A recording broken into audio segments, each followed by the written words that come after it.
জয় Hind sir.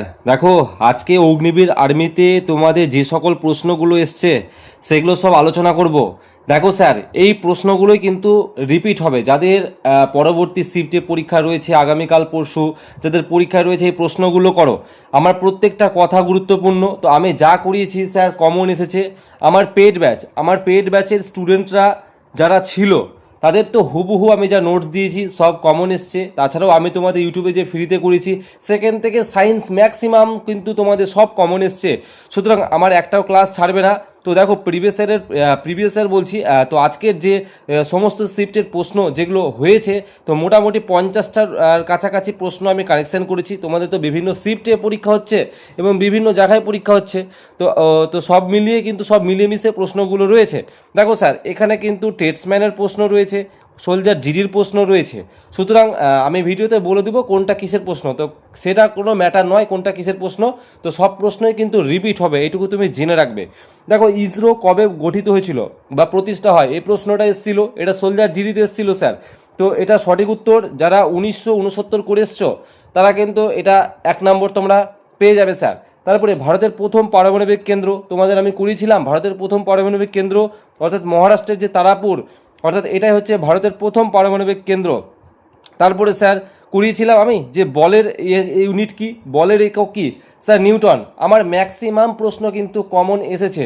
সুতরাং কমনেরও একটা আমার খুব এসেছে যে তোমরা পেরেছো, এটাও কিন্তু ভালো লাগছে। ওকে, তারপরে স্যার ইরান ও ইরাকের মুদ্রা কি। তো দেখো ইরান, আচ্ছা প্রশ্নটা আমি বুঝতে পারিনি।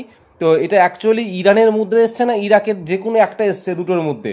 তো আমি অ্যাকচুয়ালি বুঝতে পারিনি, তার জন্য আমি দুটোই ভরেছি। তো যদি ইরাক যদি প্রশ্নটা এসে থাকে তাহলে কিন্তু দিনার উত্তর হবে, যদি ইরান থাকে তাহলে কিন্তু রিয়াল উত্তর হয়ে যাবে।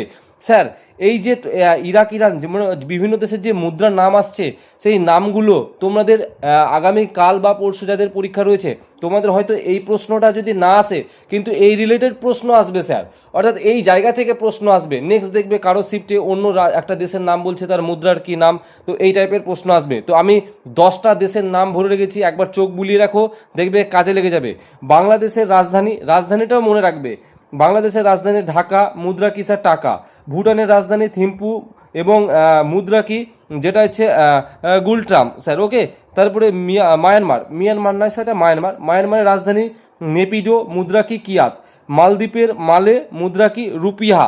ওকে স্যার, নেপালের রাজধানী কাঠমান্ডু, মুদ্রা কি নেপালি রুপি। শ্রীলঙ্কার রাজধানী শ্রী জয়াবর্ধনপুরম কোট্টে এবং যে মুদ্রাটা হচ্ছে শ্রীলঙ্কান রুপি। জাপানের টোকিও, মুদ্রা হচ্ছে ইয়েন। আচ্ছা, জাপান অলরেডি আজকেই এসছে সেকেন্ড শিফটে। ওকে, তারপরে রাশিয়ার কি মস্কো রাজধানী এবং মুদ্রা হচ্ছে রুবেল। যুক্তরাষ্ট্র অর্থাৎ ইংল্যান্ডের কি রাজধানী হচ্ছে তোমাদের লন্ডন আর মুদ্রা হচ্ছে পাউন্ড স্টার্লিং। তারপরে হচ্ছে ইউএসএ আমেরিকার কি ওয়াশিংটন ডিসি হচ্ছে রাজধানী, মুদ্রা হচ্ছে ডলার। ওকে, তারপরে প্রশ্ন হচ্ছে আসাম রাইফেলের সদর দপ্তর কোথায়। তো আসাম রাইফেলের যে সদর দপ্তর এটা কিন্তু শিলংয়ে রয়েছে স্যার। এটা 1835 সালে কিন্তু প্রতিষ্ঠিত হয়েছিল, এটার পাশাপাশি মনে রাখবে। তারপরে ভারতের প্রথম শিক্ষামন্ত্রী কে ছিলেন এবং বর্তমানে কে আছে, তো এই প্রশ্নটা এইভাবেই এসেছিল কিন্তু। তো এটা ভারতের প্রথম শিক্ষামন্ত্রী মৌলানা আবুল কালাম আজাদ উত্তর হবে এবং বর্তমানে ধর্মেন্দ্র প্রধান কিন্তু রয়েছে স্যার। ওকে, তারপরে স্যার আমি বলেছিলাম যে লোকনৃত্য থেকে একটা প্রশ্ন থাকবে এবং তোমাদের আরও একটা প্রশ্ন এসছে যে বিভিন্ন রাজ্যের রাজধানী কিন্তু ভালো করে পড়ে নাও। এবং একেবারে কমন প্রায় ম্যাক্সিমাম শিফটে থাকছে যে কারেন্ট অ্যাফেয়ার্স একটা টপিক, যেটা হচ্ছে বিভিন্ন রাজ্যের সিএম এবং গভর্নর কি। এই বিশেষ করে গভর্নর না আসলে সিএম তো আসছে, অর্থাৎ ইম্পর্টেন্ট কয়েকটা রাজ্যের গভর্নর সিএম এর নামগুলো আসছে। তো দেখো, তোমরা যারা চ্যানেলে নতুন এসছো সাবস্ক্রাইব করবে, ডেলি অ্যানালাইসিস ভিডিও তোমরা পেয়ে যাবে। আর এই পুরো পিডিএফ এবং অ্যানালাইসিস ভিডিওগুলো পাওয়ার জন্য আমার টেলিগ্রাম চ্যানেলে যুক্ত হবে। ওকে, সব আমি দিয়ে দিব যাতে তোমাদের পরীক্ষাটা ভালো হয়। তো পট্টচিত্র এটা কিন্তু কোথাকার লোকনৃত্য, এটা হচ্ছে উড়িষ্যা। মহারাষ্ট্রের মুখ্যমন্ত্রীকে দেবেন্দ্র ফডনবিস, এটা কিন্তু এসছিল, এটা ফার্স্ট শিফটের প্রশ্ন যদিও। ওকে, তারপরে এটা একটা অঙ্ক এসেছিল যে 62 41 এর বর্গমূল কত। তো তোমাদের এই বর্গমূল রিলেটেড কিন্তু প্রশ্ন 6% টাকা একটা কিন্তু থাকছে। তো বর্গমূল তোমরা যেভাবে করেছো মাধ্যমিকে 8 9 সেভাবে করবে। তো এটা 79 কিন্তু উত্তর হয়ে যাবে। তারপরে আবারও একটা প্রশ্ন অঙ্ক থেকে এসেছিল যে 1000 টাকার আসল সুদের হার, অর্থাৎ 1000 টাকা আসল হলে সুদের হার 5% কত সময়ে 1500 টাকা হবে। তো এটা আমাদের সরল সুদের অঙ্ক এসেছিল। তো তোমাদের বলি অঙ্ক থেকে ভয় পাওয়ার কিছু নেই, অঙ্ক খুবই ইজি আসছে, একদম সহজ, এবং রিজনিংও সহজ আসছে। ওকে, তো সুতরাং চিন্তার কারণ নেই। তো এটা আমি করে দিচ্ছি। দেখো 1000 টাকা যদি আসল হয়, অর্থাৎ পি যদি প্রিন্সিপালটা যদি হয়, এবং এখানে সুদ আসল মিলিয়ে কত বলেছে, 1000 টাকা নয় 10,000 টাকা, সুদ আসল মিলিয়ে কত বলেছে 15,000 টাকা। তাহলে আমরা 10,000 থেকে যদি 15,000 থেকে 10,000 বাদ দাও স্যার, কত থেকে পড়ে থাকে, এই 500 টাকা। এই 500 টাকাটা কি আমার সুদ স্যার, এই 500 টাকাটা হচ্ছে কি আমার আয় মানে সুদ, এবং রেট তো 5% বলে দিয়েছে। তাহলে এটা ইজি অঙ্ক, অর্থাৎ তোমাকে করতে হতো কি 10,000 টাকা আমার প্রিন্সিপাল, আই সমান পিটিআর বাই 100 ফেলে দাও, 5% হারে টাইমটা আমার চেয়েছে। ওকে, টাইমটা চেয়েছে বাই এখানে নিচে 100 করবে, সমান সমান তোমরা 500 দিবে। তাহলে এখান থেকে দুটো শূন্য, এই একটা শূন্য, অ্যাকচুয়ালি এটা 5, এটা এক উত্তর হবে। ওকে, টাইমটা 1 বছরের জন্য, একটু যারা করবে তারা একটু মিলিয়ে নিবে। ওকে, তো যদি ক্যালকুলেশন ভুল হয় একটু তোমরা করবে, যেহেতু আমি একটু মোবাইলে হাতে করছি তো ইনকেস ভুল হতেও পারে। তারপরে স্যার কি ছিল প্রশ্ন, 90/2 গণিত 5 মাইনাস 8, এ একটা সিম্পল সরল ছিল। তো এটা 45 দুগুণে 90, 5 গুণ করবে তোমরা, 45-এর সাথে 45 দুগুণে 90 হলো, এবং 45-এর সাথে 5 গুণ করবে, কত হচ্ছে 5 5 25-এর 5 হাত থেকে 2, 4 5 20 আর 2 22, অর্থাৎ 225 থেকে 8 বাদ দাও, অর্থাৎ 225 থেকে 8 বাদ দিলে হচ্ছে কত হয়ে যাবে, 217 উত্তর কিন্তু হয়ে যাবে এই প্রশ্নের সঠিক উত্তর। ওকে, আচ্ছা, তার পরবর্তী প্রশ্ন যে 86তম সংবিধান সংশোধনী 2002 সাল, এই নিয়ে একটা প্রশ্ন এসেছিল। তো মেবি যে প্রশ্নটা আসতে পারে যে 6 থেকে 14 বছর শিশুদের শিক্ষার অধিকার নিয়ে বলা রয়েছে কোন সংশোধনীতে, বা কারেকশন করা হয়েছে, এইভাবে প্রশ্ন থাকতে পারে। বা 86তম সংবিধান সংশোধনী 2002 সাল নিয়ে, বা 86তম সংবিধান সংশোধনী কত সালে হয়েছিল, এই রিলেটেড কিছু একটা প্রশ্ন ছিল। তো এটা আমি কারেকশন করতে পারিনি। ওকে, তারপরে পরবর্তী প্রশ্ন যাব, যে যেটা এসেছিল তোমাদের পুরন্দরের চুক্তি কবে হয়। তো 1665 সালে কিন্তু পুরন্দরের চুক্তি হয়েছিল। চন্দ্রগুপ্ত মৌর্যের সাম্রাজ্য উত্তর পশ্চিমে কতদূর পর্যন্ত বিস্তৃত ছিল। তো এটা ইরানের পূর্ব সীমান্ত পর্যন্ত সঠিক উত্তর হবে।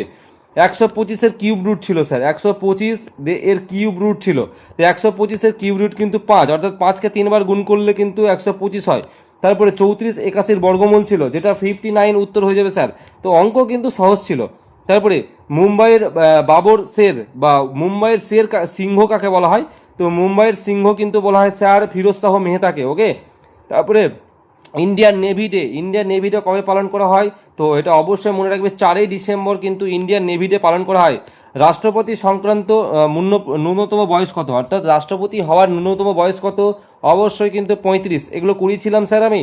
তারপরে 1890 সালের কংগ্রেস অধিবেশনের সভাপতি কে ছিলেন। তো অবশ্যই ফিরোজ শাহ মেহতা উত্তর হবে, এবং এই অধিবেশনটা কলকাতাতেই হয়েছিল। ওকে, তারপরে পরবর্তী প্রশ্ন এসেছিল যে 1855 থেকে 56 সালের উপজাতি বিদ্রোহ কোনটি। তো এটা যারা সাঁওতাল বিদ্রোহ করেছো তোমাদের কিন্তু একদম সঠিক উত্তর, এই সাঁওতাল বিদ্রোহের নেতা কিন্তু সিধু কানু ছিল। ওকে, তারপরে আচ্ছা, তোমরাও পাশাপাশি কি প্রশ্ন আসছে না আসছে একটু কমেন্ট করে দিবে, তাহলে আরও অনেকের হেল্প হয়ে যাবে। তারপরে বাল্বের তারের কুণ্ডলী বা ফিলামেন্ট কি, অর্থাৎ অ্যাকচুয়ালি বাল্ব তারের যে ফিলামেন্ট সেটা কি দিয়ে তৈরি, এরকম টাইপের কিছু একটা প্রশ্ন ছিল। তো বৈদ্যুতিক তারের যে ফিলামেন্ট বা সেটা তৈরি হচ্ছে টাংস্টেন ধাতু দিয়ে। ওকে, টাংস্টেন ধাতু দিয়ে তৈরি, যা উচ্চ গলনাঙ্ক ও রোদের কারণে এটি সহজে পুড়ে না গিয়ে আলোটা ছড়ানোর কাজ করে। তারপরে 120কে যদি 150 করা হয় তবে কত বৃদ্ধি পায়, অর্থাৎ কত বৃদ্ধি, 120 থেকে 150 করলো 30 বৃদ্ধি পেলো, এবং এটা যেহেতু পার্সেন্টেজের অঙ্ক ছিল তাই 120 ইন্টু 100 করতে হবে স্যার, অর্থাৎ 0 0 কাটবে, 3 4 12, অর্থাৎ 4 25, অর্থাৎ 25% কিন্তু এই অঙ্কের সঠিক উত্তর হবে। 1828 সালে ভারতে কোন বিদ্রোহ হয়, অবশ্যই 1828 সালে বল্লভভাই প্যাটেল কিন্তু বরদলি সত্যাগ্রহ কিন্তু করেছিল। তারপরে বিশ্বের সবচেয়ে বড় মরুভূমি কোনটি, অবশ্যই সাহারা মরুভূমি কিন্তু হবে। নির্বাচন কমিশনের প্রধান কমিশনারকে এখন বর্তমানে জ্ঞানেশ কুমার কিন্তু স্যার রয়েছে। আর্য সমাজ কখন এবং কোথায় স্থাপিত হয়, তো আর্য সমাজ 1875 সালে কিন্তু মুম্বাই স্থাপিত হয়। এই প্রশ্নটাও এসছে। রঞ্জি ট্রফি, তো এটা মনে হয় সম্ভবত টেস্টম্যান পরীক্ষায় এসছে, যে রঞ্জি ট্রফি অ্যাকচুয়ালি যে রঞ্জি ট্রফি বা রঞ্জি চ্যাম্পিয়ন ট্রফি যেটা, সেটা যেটা 25-26 এটা বিজেতাকে, তো এই টাইপের প্রশ্ন ছিল। তো বিজেতা জম্মু কাশ্মীর হবে। তো এটা কর্ণাটককে হারিয়ে কিন্তু জিতেছিল।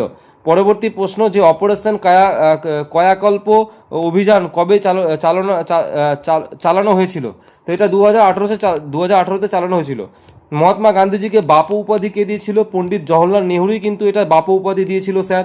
ওকে, তারপরে এটা সরপঞ্চ বা পঞ্চায়েত প্রধান তার পদ থেকে অপসারণ করার কতদিনের মধ্যে পুনরায় নির্বাচন অনুষ্ঠিত হবে, তো অবশ্যই 6 মাসের মধ্যে, কিন্তু যে কোনো সেটা রাষ্ট্রপতি হতে পারে, উপরাষ্ট্রপতি, সবার কিন্তু 6 মাসের মধ্যেই পূরণ করতে হবে। স্পিডোমিটার দিয়ে কী মাপা হয়, অবশ্যই যানবাহনের গতি মাপা হয়। তো এই স্পিডোমিটার টপিক থেকে কিন্তু তোমাদের মানে এই স্পিডোমিটার বলছি বিভিন্ন যানবাহনের যে বা বিভিন্ন যে পরিমাপ রিলেটেড প্রশ্ন কিন্তু স্যার আসবে। তো আমি দিয়ে রেখেছি, এগুলো ফটাফট চোখ বুলি নাও, পরীক্ষায় কমন পেয়ে যাবে। ব্যারোমিটার বায়ুর চাপ মাপা হয়, অ্যানোমিটার বাতাসের গতিবেগ, হাইগ্রোমিটার বাতাসের আপেক্ষিক আর্দ্রতা, রেন গেজের সাথে কী মাপা হয়, বৃষ্টিপাতের পরিমাণ। তারপরে অ্যামিটারের সাহায্যে বৈদ্যুতিক প্রবাহ পরিমাপ করা হয়, ভোল্টামিটারের সাহায্যে স্যার বিভব প্রভেদ বা ভোল্টেজ পরিমাপ করা হয়, গ্যালভানোমিটারের সাহায্যে স্যার এটা কি করা হয়, সার্কিটে অতি ক্ষুদ্র তড়িৎ প্রবাহের উপস্থিতি শনাক্ত ও পরিমাপ করা হয়। তারপরে হচ্ছে স্যার অল্টারমিটারের সাহায্যে যান্ত্রিক শক্তিকে পরবর্তী বিদ্যুৎ শক্তিতে রূপান্তর করতে কিন্তু ব্যবহার হয়। স্পিডোমিটার এটা তো বললাম। ওডোমিটার, আচ্ছা স্পিডোমিটার যানবাহনের গতি বললাম। ওডোমিটারের সাহায্যে যানবাহনের মোট অতিক্রান্ত দূরত্ব মাপা হয়। তারপরে স্যার ট্যাকোমিটারের সাহায্যে কী মাপি আমরা, উড়োজাহাজ ও মোটর চাকার ঘূর্ণন গতি মাপি। ক্রোনোমিটারের সাহায্যে আমরা সমুদ্রে জাহাজের অ্যাকচুয়ালি সময় পরিমাপ করে থাকি, সময়। ওকে, শুধু কি পয়েন্ট মনে রাখবে, হাইড্রোমিটার তরলের আপেক্ষিক ঘনত্ব, ল্যাক্টোমিটার দুধের বিশুদ্ধতা। তারপরে স্যার যেটা আছে স্যালাইনোমিটার জলের লবণাক্তের পরিমাপ করি। তারপরে স্পিগমোম্যানোমিটার স্যার এটা মানুষের রক্তের চাপ পরিমাপ করে থাকি। অল্টিমিটারের সাহায্যে স্যার উচ্চতা পরিমাপ করি। ফ্যাদোমিটারের সাহায্যে সমুদ্রের গভীরতা পরিমাপ করি স্যার, সব গুরুত্বপূর্ণ। সিসমোগ্রাফ ভূমিকম্পের তীব্রতা রেকর্ড করি। তারপরে পাইরোমিটারের সাহায্যে উচ্চ তাপমাত্রা মাপি। ক্যালোরিমিটারের সাহায্যে তাপের পরিমাপ মাপি। ল্যাক্সমিটারের সাহায্যে আলোর তীব্রতা মাপি। স্যার সোনারের সাহায্যে সমুদ্রের নিচে থাকা ডুবো জাহাজ বা অন্য কোনো বস্তুর অবস্থা নির্ণয় করা হয়, ওকে, সোনারের সাহায্যে।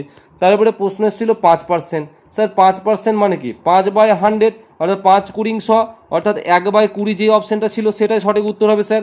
তারপরে ছিল 12/6কে শতকরায় পরিণত করো, অর্থাৎ আমি নিশ্চয়ই 100 দিয়ে গুণ করবো, 6×2=12 অর্থাৎ 200% সঠিক উত্তর হবে। ওকে, জাপানের মুদ্রা এসেছিল প্রশ্ন, এটা ইয়েন উত্তর হবে। ভারতের প্রথম রাষ্ট্রপতি প্রতিভা পাটিল, সব করিয়েছি কিন্তু আমি। ভারতের প্রধান বিচারপতি অবশ্যই হীরালাল জে কানাইয়া।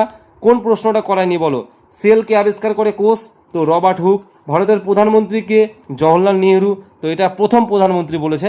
তারপরে গুজরাটের বর্তমান মুখ্যমন্ত্রী ভূপেন্দ্র প্যাটেল, এই জায়গাটায় আমি তোমাদেরকে করানো হয়নি, তো এই জায়গাটা একটু পারলে চোখ বুলিয়ে নিয়ে, তো এখান থেকে প্রশ্ন আসছে। তারপরে 2, 5, 7, 9 এর গসাগু কত, তো এটা আমি আর করছি না, গসাগু 1 উত্তর। গসাগু লসাগু থেকে প্রশ্ন আসছে। 30, 35, 60 এর লসাগু কত, তো 420 সঠিক উত্তর হবে, তো এই অঙ্ক আমি এখন আর করছি না। রাজস্থানের রাজধানীর নাম কি, জয়পুর। দেখেছো, দেখো তোমাদের অঙ্ক বেশিরভাগ কিন্তু আসছে স্যার লসাগু গসাগু, তারপর আসছে সরল থেকে, শতকরা পার্সেন্টেজ থেকে কিন্তু প্রচুর প্রশ্ন আসছে। তোমাদের ত্রিকোণমিতি পরিমিতি থেকে সেরকম প্রশ্ন কিন্তু নেই। তো আমি বলেছিলাম স্যার যে ত্রিকোণমিতি পরিমিতি থেকে প্রশ্ন থাকবে না, তো দেখো নেই। আমি যেটা বলেছি না হুবহু মিলেছে কি আমার পেড ব্যাচের স্টুডেন্ট থেকে যা বলেছিলাম, তো অবশ্যই তোমরা কিন্তু বেনিফিট পাবে আমার বিশ্বাস। আমার পেড ব্যাচের প্রত্যেকের তো আমার সাথে কথা হলো, তো প্রায় 40টা কেউ ঠিক করেছে, কেউ 37টা, কেউ 39টা করে ঠিক করেছে। তো তোমরা রান করতে শুরু করে দাও। ওকে, ভারতের জলবায়ু কী প্রকৃতির, অবশ্যই ক্রান্তীয় মৌসুমী জলবায়ু। ভারতের সেনাবাহিনীর কার্যালয় কোথায়, এটা নিউ দিল্লিতে। বিভিন্ন হেডকোয়ার্টার থেকে প্রশ্ন আসছে। পান্না জাতীয় উদ্যান কোথায় অবস্থিত, এটা মধ্যপ্রদেশ। বিভিন্ন জাতীয় উদ্যান থেকে প্রশ্ন আসছে, যদিও এটা আমার নোটসে দেওয়া আছে। ভিটামিন বি এর রাসায়নিক নাম কি, থায়ামিন। ভিটামিন কে এর রাসায়নিক নাম কি, ফাইলোকুইনন। তো স্যার ম্যাক্সিমামে কিন্তু আমার করানো আছে। ভারতের প্রথম সিডিএস, আমি বলেছিলাম বর্তমানে সিডিএস প্রশ্ন আসবে না, এটা আসলে প্রথম কে ছিল সেটাই আসবে, তো বিপিন রাওয়াত। তারপরে পদার্থের পঞ্চম অবস্থায় কি বলা হয়, বোস আইনস্টাইন। তো দেখেছো, তো সব প্রায়টাই আমার কমন। তো দেখো, তো আমি মোটামুটি 50টা প্রশ্ন আমি আলোচনা করলাম, তো আবার আমি আলোচনা করব, আবার প্রশ্ন নিয়ে কালেকশন করব, দিয়ে আবার আলোচনা করব। তোমরা কি চাইছো সেটাও কমেন্ট করো, সেগুলোও আমি উপস্থাপন করব। এই পর্যন্তই, জয় হিন্দ।